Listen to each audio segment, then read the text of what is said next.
Good morning everyone. Sandhya ma'am की कक्षा में बहुत बहुत प्यार और बहुत बहुत स्वागत है आपका। यूं ही जुड़े रहिए, कुछ न कुछ हमसे सीखते रहिए। हमें अच्छा लगता है आपको पढ़ाकर। आगे हम आपको पढ़ाएंगे वाक्य।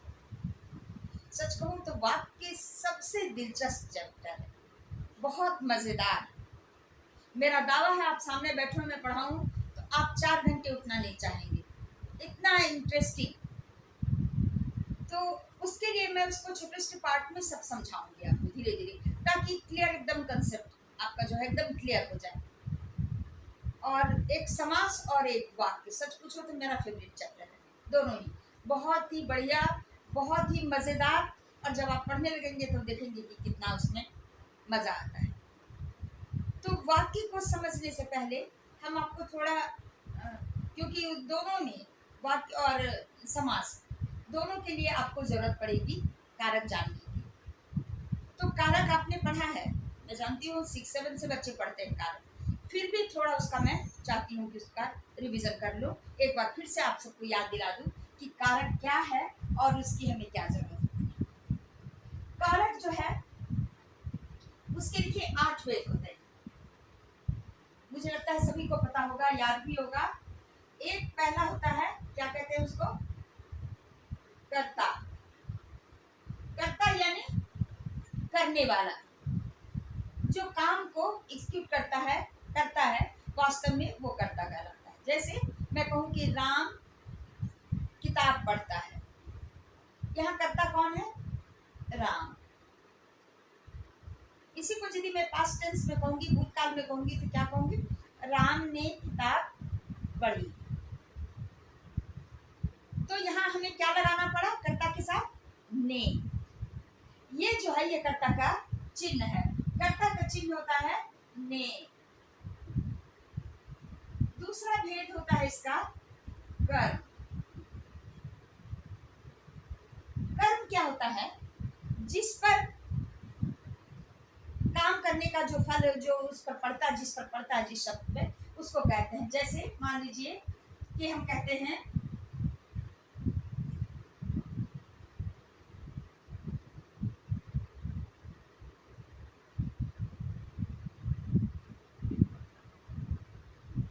हमने कहा कि क्रिया का फल जिस पर पड़ता है उसको कहते हैं कर्म।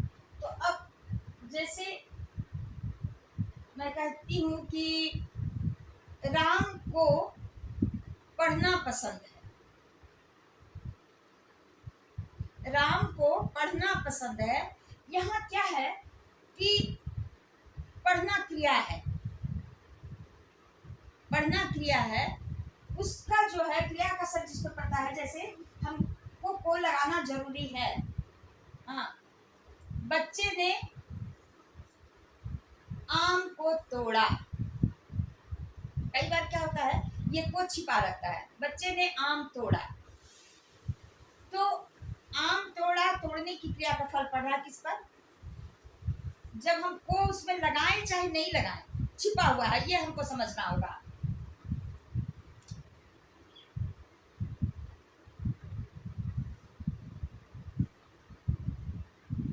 तीसरा होता है करण। करण होता है जैसे मैं कलम से लिखती हूँ, ये से यदि पूछा जाए कि क्या है, किसका चिन्ह है, तो आप क्या कहेंगे कि ये करण का चिन्ह है। दूसरा एक और होता है के द्वारा।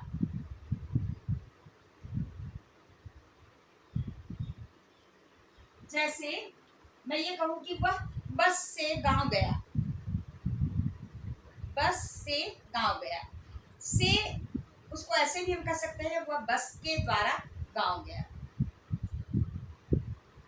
फूलों से भगवान की पूजा की गई, फूलों के द्वारा भगवान की पूजा की गई। ठीक है, से और के द्वारा जो है वो करण का चिन्ह है।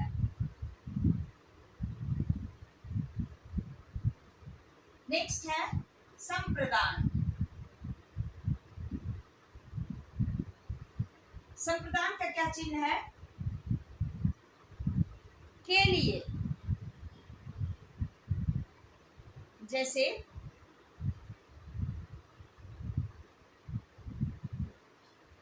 गाय के लिए चारा लाओ, गाय के लिए है, मीन्स की संप्रदान है।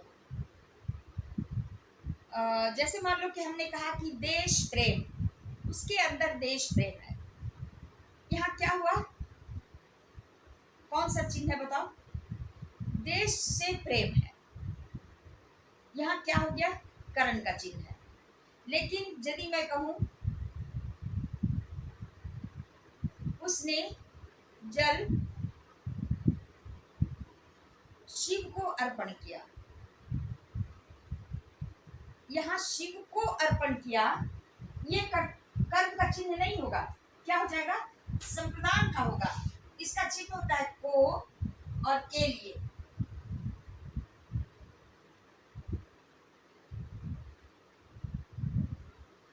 ठीक है, ये दोनों ही होंगे संप्रदान के लिए। जैसे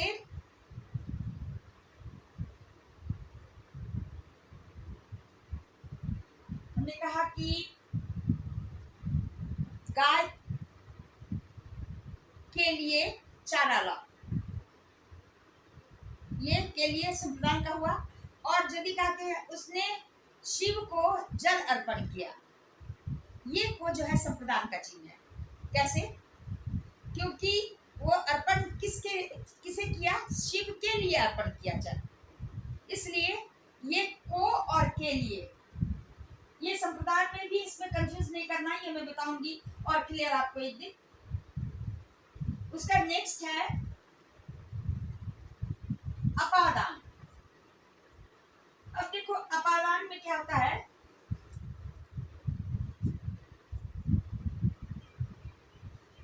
से, अपादान का चिन्ह होता है से।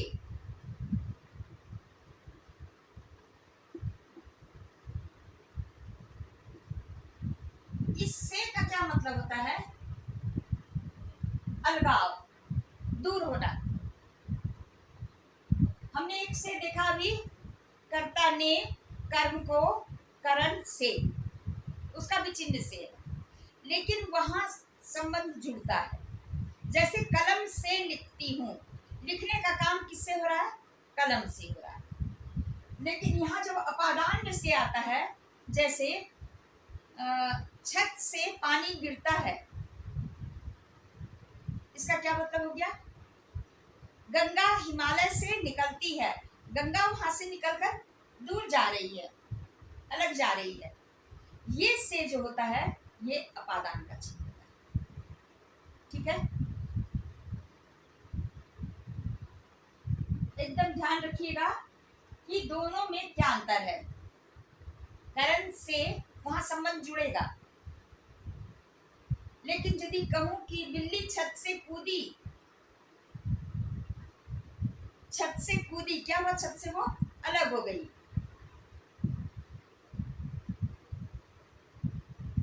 समझ रहे हैं? दोनों के से में अंतर है।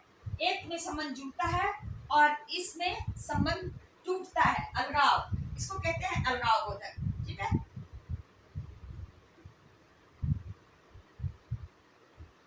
अलग होना। अब है संबंध। संबंध जैसा शब्द से ही आपको समझ में आ रहा है कि जुड़ता है, रिलेशन है ना। संबंध का, के, की, रा, रे, री, ये जो होता है संबंध का चिन्ह होता है। जैसे सोहन मोहन का भाई है, यहाँ सोहन और मोहन में संबंध बता रहा है कौन? का। ये जो का है ये किसका हो गया?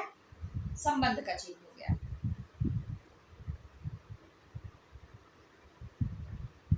मेरे पिता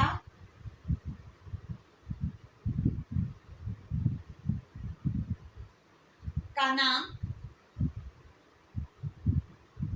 या नाम न देकर के आप कुछ भी इससे लिख दें, जैसे कि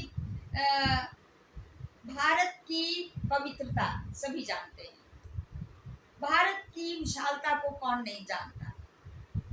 भारत की सीमा दूर दूर तक फैली है। तो भारत की ये की जो है यह संबंध बोधक है, संबंध जोड़ रहा है। भारत की सीमा, भारत की विशालता, भारत की पवित्रता, ये की का, राम का भाई, मोहन का बेटा, हाँ, उसका स्कूल का यहाँ है, ये संबंध बोधक हो गया। मेरा भाई, मेरी बहन, मेरी माँ, मेरे पिता, ये जिसमें आता है ये क्या दिखलाता है? संबंध। तो का के की रारेली जब आता है वो संबंध होता है। ठीक है। अब है अधिकरण।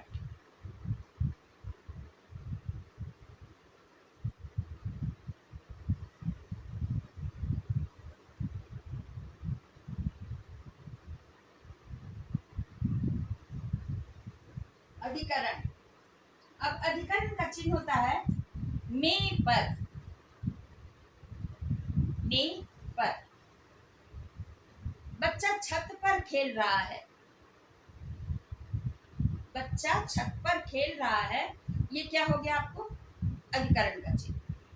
और में, वह कमरे में बैठा है,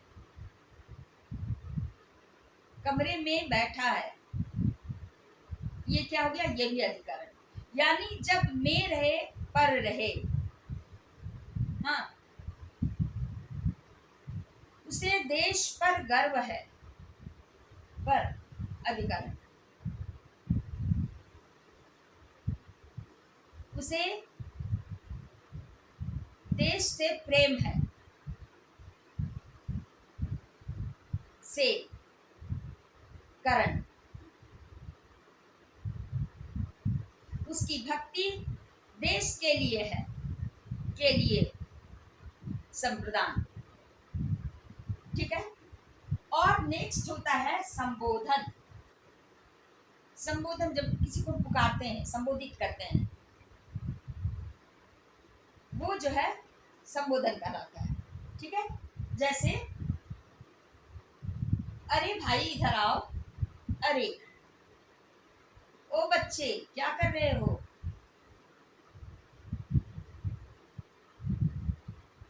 ये हो, हे, अरे, इस तरह से जब हम पुकारते हैं किसी को, पुकारने के आवाज देते हैं और उसके साथ ये शब्द लगाते हैं, वो हमारा संबोधन कहलाता है। तो कारक के इन 8 भेदों को आप अच्छी तरह से समझ लें, सीख लें और इसको एक आध बार आप प्रैक्टिस करें। फिर जब मैं वाक्य पढ़ाऊंगी तो वाक्य आपको बड़ा आसान लगेगा, बहुत मजेदार लगेगा। समास पढ़ाऊंगी तो समास भी आपको बहुत ही दिलचस्प लगेगा। वाक्य का सिर्फ आज मैं बस थोड़ी सी परिभाषा बता रही हूँ। वाक्य किसे कहते हैं? वाक्य, अभी तक आपने देखा शब्द सीखा हमने।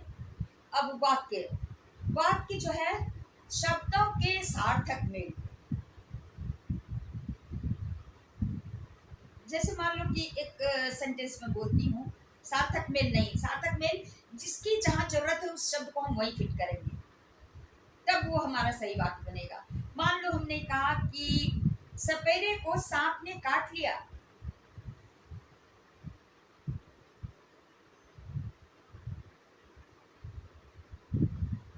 अब इसको देखो, सपेरे को सांप ने काट लिया, इसको यदि हम उलट पुलट सही नहीं लिखेंगे तो कैसे लिखेंगे? हम लिख देंगे सपेरे ने लिया काट सांप को, ये तो बड़ा उल्टा पुल्टा हो गया। सपेरे ने लिया काट सांप को, या को सांप, बेकार हो गया। यानी वाक्य जब हम बनाएंगे तो हमेशा हम देखेंगे कि सार्थक शब्दों का सार्थक मेल, मेल एकदम सही होना चाहिए, तब वो हमारा सही वाक्य बनता है, सही सेंटेंस बनता है। ठीक है। सेंटेंस भी बहुत विस्तृत है, लेकिन मैं आपको पढ़ाऊंगी उसके भेद, आपको इतना मजा आएगा, इतना मजा आएगा, बहुत ही आसान। आपको लगेगा कि अरे इतना आसान ये चैप्टर था और क्यों नहीं समझ में आ रहा था।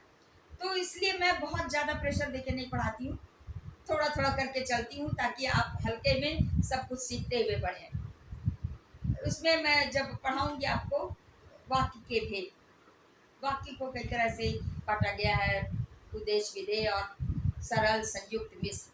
इसमें सबसे दिलचस्प है सरल संयुक्त और मिश्र। मैं कोशिश करूँगी अगले चैप्टर में आपको ये पढ़ाऊँ। तब तक के लिए आज इतना ही। धन्यवाद, बहुत बहुत शुक्रिया आप सबका, और इसी तरह पढ़ते रहिए, जुड़ते रहिए। Thank you so much.